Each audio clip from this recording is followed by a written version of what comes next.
doma FK Chmel. Těšte se hoši na příděl, rozcupujou vás na dračky.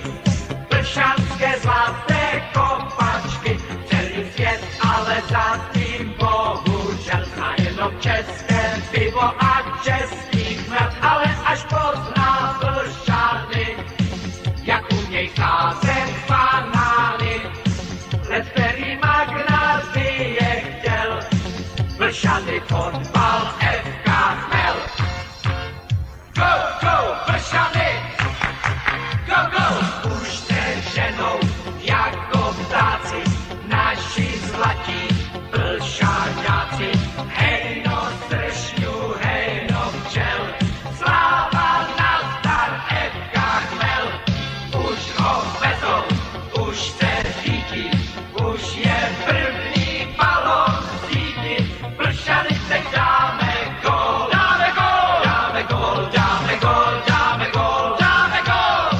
Plšany teď dáme gól, dáme gól, dáme gól, dáme gól, dáme gól, gól, gól, gól, gól, Plšany, gól, gól, gól, gól, Plšany, gól, gól, gól, gól, Plšany, gól, gól, gól, gól, Plšany, gól, gól. Když balon vzduchem zasviští, hned rozjedem to na hřišti, rozjedem to i v okozech.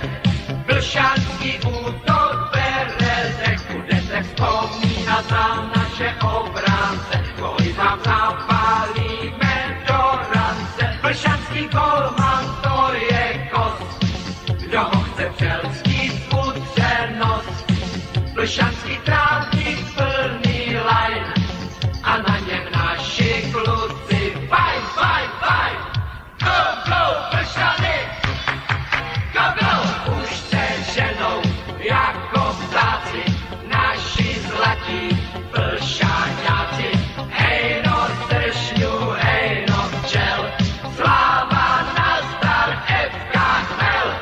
Už ho vezou, už se řídí, už je první balón v síti.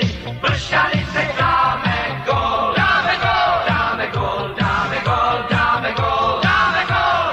Plšany teď dáme gól, dáme gól, dáme gól, dáme gól, dáme gól, gól, gól, gól, gól, gól, gól, gól, gól.